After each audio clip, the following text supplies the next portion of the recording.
નમસ્કાર મિત્રો સ્વાગત છે તમારું અમારી યુટ્યુબ ચેનલમાં। આજની વિડીયોમાં વાત કરીશું દેશ અને દુનિયાના સુપરફાસ્ટ સમાચારની। સૌપ્રથમ વાત કરીએ તો સાવધાન મુંબઈ, આજે પણ ભારે વરસાદની શક્યતા। મુંબઈમાં છેલ્લા ઘણા દિવસોથી પડી રહેલા ભારે વરસાદે શહેરનો નકશો બદલી નાખ્યો છે। જ્યાં જુઓ ત્યાં પાણી જ પાણી જોવા મળી રહ્યું છે। શહેર અને આસપાસના વિસ્તારોમાં પાણી ભરાઈ જતા વાહન વ્યવહારને વ્યાપક અસર પહોંચી છે।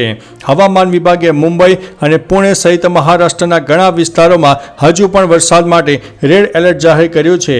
મુંબઈ અને તેના ઉપનગરોમાં ભારે વરસાદની શક્યતા રહેલી છે। મિત્રો, અન્ય મહત્વના સમાચારની વાત કરીએ તો એસએસજીમાં શંકાસ્પદ ચાંદીપુરાના 14 દર્દીઓ સારવાર હેઠળ જોવા મળ્યા છે। વડોદરાની સયાજી હોસ્પિટલમાં શંકાસ્પદ ચાંદીપુરાના 14 દર્દીઓ સારવાર હેઠળ ખસેડવામાં આવ્યા છે। એસએસજી હોસ્પિટલમાં શંકાસ્પદ ચાંદીપુરાના 12 દર્દીને સારવાર અપાઈ રહી છે। સામે આવેલી માહિતી અનુસાર વડોદરાના દંતેશ્વરના 2 યુવાનો કોલેરાની ઝપેટમાં પણ આવ્યા છે। વડોદરામાં કોલેરાના દર્દીની સંખ્યા 11ની આસપાસ પહોંચી ગઈ છે। મિત્રો, અન્ય મહત્વના સમાચારની વાત કરીએ તો નવસારીમાં 5 ઇંચ વરસાદમાં પૂરની પરિસ્થિતિ સર્જાઈ છે। પૂર્ણા નદી ભયજનક સપાટી 23ને વટાવીને 29 ફૂટે વહેતા 30% શહેર જળમગ્ન થયું છે। શહેરના લગભગ 50,000થી વધુ લોકોને અસર થઈ છે। વહીવટીતંત્રએ આ પણ લોકોને તાત્કાલિક ધોરણે પોતાનું સ્થળ છોડીને સ્થળાંતરવાળી જગ્યાએ જવા માટે ઉપરાંત સ્પીકરો ઉપર એનાઉન્સ કરીને તાકીદ કરવામાં આવી રહી છે। મિત્રો, અન્ય મહત્વના સમાચારની વાત કરીએ તો નવસારીમાં તબાહીની ભયાનક તસવીરો સામે આવી છે। નવસારીમાં ભારે વરસાદના પગલે પૂર્ણા નદી ગાંડીતુર બની ચૂકી છે। નદીના પાણી રહેણાંક વિસ્તારોમાં ઘૂસી ગયા છે, ત્યારે જ્યાં જુઓ ત્યાં પાણી જ પાણી જોવા મળી રહ્યું છે। પરંતુ થોડું પાણી ઓસરતા લોકોએ હાશકારાનો અનુભવ કર્યો છે। વરસાદે નવસારીમાં ઠેર ઠેર તબાહી મચાવી છે। લોકોના ઘરોમાં પાણી ફરી વળતા તમામ ઘર વખરી પલળી ગઈ છે। તો બીજી બાજુ જિલ્લા કલેક્ટર દ્વારા શાળા અને કોલેજોમાં રજા જાહેર કરી દેવામાં આવી છે। મિત્રો, અન્ય મહત્વના સમાચારની વાત કરીએ તો રાજ્યમાં ચાંદીપુરા વાયરસનો અજગરી ભરડો જોવા મળ્યો છે। રાજ્યમાં ચાંદીપુરા વાયરસના કેસો દિવસે ને દિવસે વધી રહ્યા છે, ત્યારે વધી રહેલા કેસોને લઈને તંત્ર ભારે ચિંતામાં જોવા મળી રહ્યું છે। અત્યાર સુધીમાં 124 કેસ નોંધાયા છે અને 44 બાળકોના મોત થયા છે। ઉપરાંત અમદાવાદ શહેરના બહેરામપુરા વિસ્તારમાં 1 કેસ સામે આવતા તંત્રમાં ભારે દોડધામ મચી જવા પામી છે। હાલ બાળકની સારવાર ચાલી રહી છે।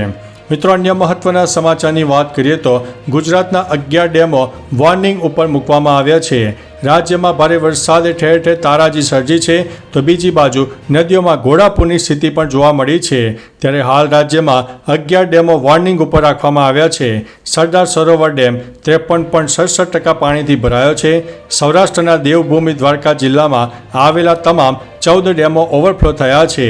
મજ ભાણવડ તાલુકાના વર્તુ 2, મીણાસર, વર્તુ 1, કરબરકા, વેરાડી 1, વેરાડી 2 અને સોનમતી ડેમો પણ છલકાઈ ગયા છે। મિત્રો, અન્ય મહત્વના સમાચારની વાત કરીએ તો ટ્રાફિક પોલીસે ભાજપ ઉપાધ્યક્ષની ગાડી ડિટેઇન કરી છે। રાજકોટમાં ટ્રાફિક પોલીસે ઉપાધ્યક્ષ ભારતીય જનતા પક્ષ લખેલી એક કારને ડિટેઇન કરી છે। આ કારના કાચ પણ કાળા હતા અને નંબર પ્લેટ પણ ન હતી। જોકે કાયદેસરની કાર્યવાહી કરવામાં આવી રહી હતી તે વેળા ભાજપના કાર્યકરો અને હોદ્દેદારો દબાણ કરવાનો પ્રયાસ કરવામાં આવી રહ્યો હતો, પરંતુ ડીએસપી દ્વારા કાયદા પર અડગ રહ્યા હતા અને કાર ડિટેઇન કરવામાં આવી છે। જોકે લોકોએ કામગીરીને સહકાર પણ આપ્યો છે। મિત્રો, અન્ય મહત્વના સમાચારની વાત કરીએ તો 14 ઇંચ વરસાદ, 25 કરોડ રૂપિયા તણાઈ ગયા છે। વડોદરામાં 2 દિવસ પહેલા વરસાદે ભારે તારાજી સર્જી છે।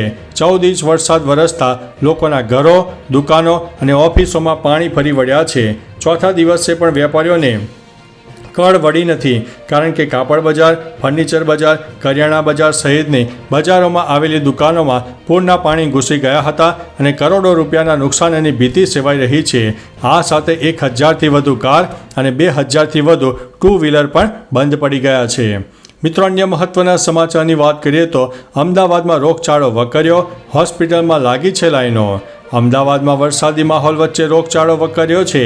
તાવ, શરદી, ઉધરસ, વાયરલ ઇન્ફેક્શન, ઝાડા ઉલટી, કમળો, કોલેરા, ટાઇફોઇડ, ઓરી, અછબડા, ગાલપચોડિયા સહિતની બીમારીઓ પણ વધી જવા પામી છે। ત્યારે કોર્પોરેશન સંચાલિત હોસ્પિટલમાં દર્દીઓની ભારે ભીડ જોવા મળી રહી છે. તો બીજી બાજુ તંત્ર સામે ચાંદીપુરા વાયરસનો પણ પડકાર આવ્યો છે. હાલ તંત્ર દ્વારા શહેરમાં દવા છાંટવાની કામગીરી હાથ ધરવામાં આવી રહી છે. મિત્રો, અન્ય મહત્વના સમાચારની વાત કરીએ તો આદિવાસી વિસ્તારમાં હોસ્પિટલ માટે 50 લાખની સબસિડી. આદિવાસી વિસ્તારમાં હોસ્પિટલોની અછત હોવાથી ત્યાંના લોકોને સારવાર માટે ભારે જહેમત ઉઠાવવી પડે છે. ત્યારે સરકાર દ્વારા ખાસ આદિવાસી વિસ્તારોમાં ખાનગી હોસ્પિટલો ઊભી કરવા માટે 50 લાખ રૂપિયાની સબસિડી આપી છે.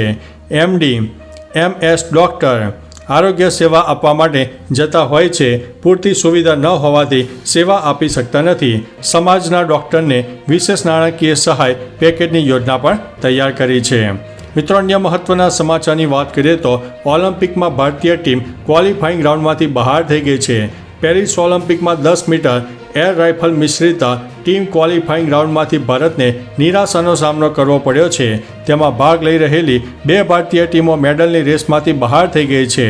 અર્જુન બબુતા અને રમિતા જિંદાલની ભારતીય જોડી 7મા નંબરે રહી હતી, જ્યારે ઇલા વેનિલ અને સંદીપની જોડી 12મા સ્થાને જોવા મળી છે.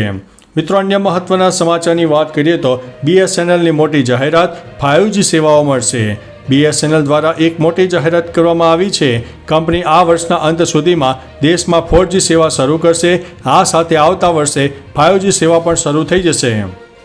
દિલ્હી, મુંબઈ, કોલકાતા અને ચેન્નઈમાં 4G સેવાઓ શરૂ થઈ ગઈ છે.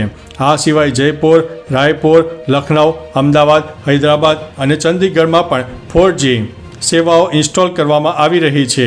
સમગ્ર દેશમાં BSNLની સુવિધાઓ વધારવા ઉપર ભાર મૂકવામાં આવી રહ્યો છે. મિત્રો, અન્ય મહત્વના સમાચારની વાત કરીએ તો CBIને મોટી સફળતા, 7 ફોન મળી આવ્યા છે. નીટ પેપર લીકમાં CBIને ફરીથી મોટી સફળતા મળી છે.